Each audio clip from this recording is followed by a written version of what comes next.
जब आप कुछ नया करने वाले होते हैं तो अक्सर देखा जाता है कि हम हमारी मान्यताओं के मुताबिक भगवान, देवी देवता आदि की पूजा करके ही कोई काम आगे बढ़ाते हैं। ये भी सच है कि हम भगवान को कुछ भेंट देने का भी कहते हैं। वेस्टर्न कंट्रीज में जनरली क्रिश्चियंस हैं और वहां भी यही प्रक्रिया होती है। बात इंटरेस्टिंग तब हो जाती है जब आप किसी दूसरी मान्यता के माध्यम में इनलाइटमेंट यानी प्रबोधन के लिए पहुंच जाएं, और वो भी हजारों मील दूर किसी दूसरे देश में। आज का वीडियो ऐसे ही एक भारतीय मंदिर और आश्रम पर आधारित है, जहां यूनाइटेड स्टेट्स ऑफ अमेरिका के बड़े बिजनेस टाइकून आकर रह चुके हैं। यह आश्रम नीम करोली बाबा नामक साधु ने स्थापित किया था, जहां वेस्टर्न ट्रैवलर्स पिछले कई दशकों से आ रहे हैं। दोस्तों, दुनिया में कुछ मुख्य धर्म हैं और उसके अलावा सैकड़ों सेक्ट्स हैं। व्यक्तिगत रूप से आप किसी भी धर्म में पैदा हुए हों पर दूसरे धर्म को मान सकते हैं। सामान्य तौर पर लोकतांत्रिक देशों में तो दूसरे धर्मों को माना जा ही सकता है। हम शुरू करते हैं इस आश्रम के बारे में डिस्कशन से, और फिर हम इंडिया का दुनिया पर आध्यात्मिक असर भी देखेंगे। 2015 के सितंबर में जब prime minister Narendra Modi Facebook के फाउंडर मार्क जकरबर्ग से मिले तो मुख्यतः बातें सोशल मीडिया के पावर पर ही हुई। लेकिन इस बीच मार्क ने एक ऐसी हायर पावर का जिक्र किया जो उन्होंने इंडिया में एक मंदिर में महसूस की थी। ये 2015 से बहुत पहले 2008 में जब फेसबुक शुरू ही हो रहा था तब की बात थी। लेकिन मंदिर की जगह का नाम मेंशन नहीं किया गया, लेकिन कहा जाता है कि ये कैंची धाम आश्रम था। दोस्तों, कैंची धाम आश्रम भारत के उत्तराखंड में नैनीताल और अल्मोड़ा के बीच मौजूद है। ऐसा कहा जाता है कि जब फेसबुक शुरू ही हो रहा था तब एप्पल कंपनी के फाउंडर स्टीव जॉब्स ने मार्क जकरबर्ग से इस आश्रम में जाकर कुछ दिन बिताने को कहा।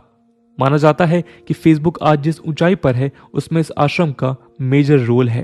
पिछले करीब 30 सालों में इस आश्रम ने बिग टेक टाइटन्स को चुपचाप अपनी तरफ खींचा है।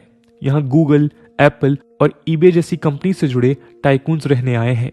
जब से ये सामने आया है कि कैंची धाम में मार्क जकरबर्ग रहकर जा चुके हैं, यहाँ आने वालों की संख्या 3 गुना तक बढ़ गई है।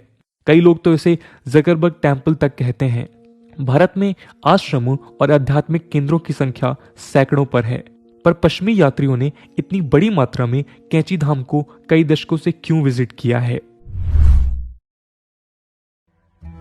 ये एक अहम सवाल है।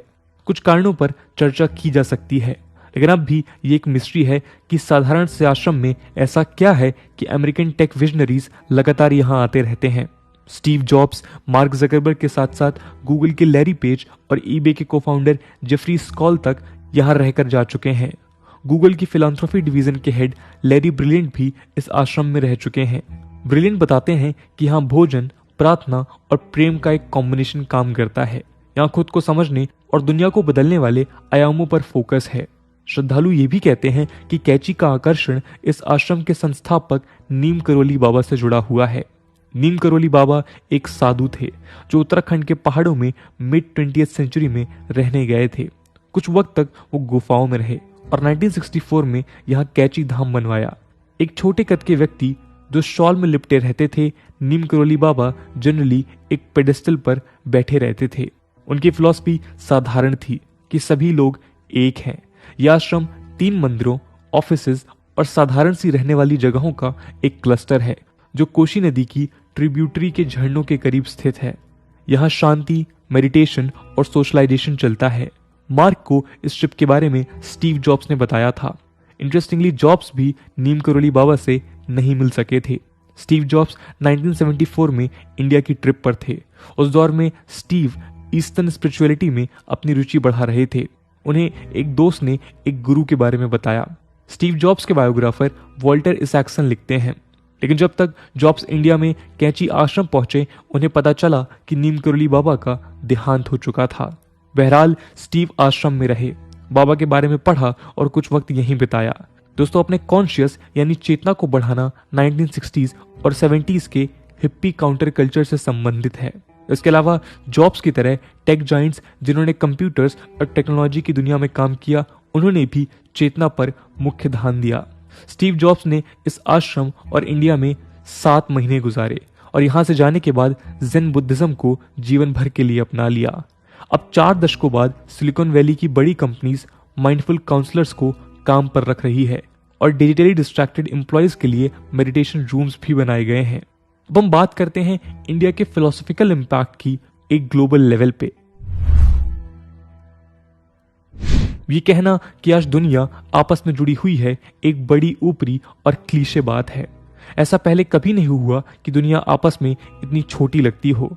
आज आप कोई सोशल मीडिया प्लेटफॉर्म पर जाएंगे तो इंडिया से हजारों मीलों दूर अर्जेंटीना में किसी की पोस्ट लाइक की जा सकती है।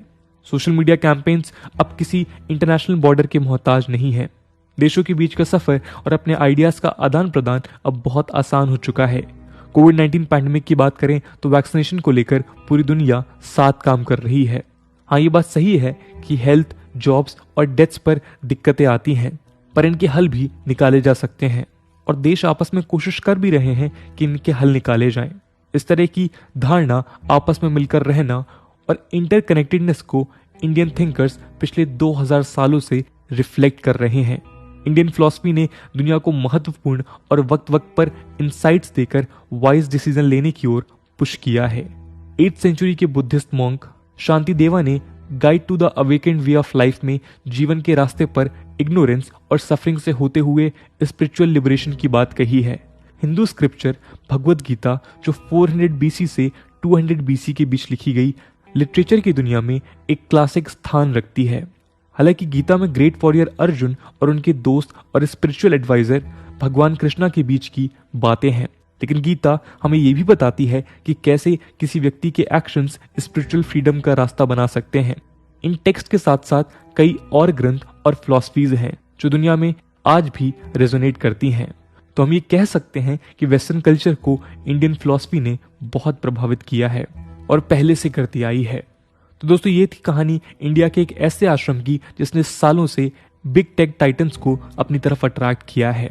इस पूरे मुद्दे को लेकर आपका क्या ओपिनियन है, कमेंट सेक्शन में जरूर बताइएगा। आज की वीडियो के लिए इतना ही। आई होप आपको वीडियो पसंद आई होगी और अगर पसंद आई है तो अपने दोस्तों के साथ शेयर करना मत भूलिएगा।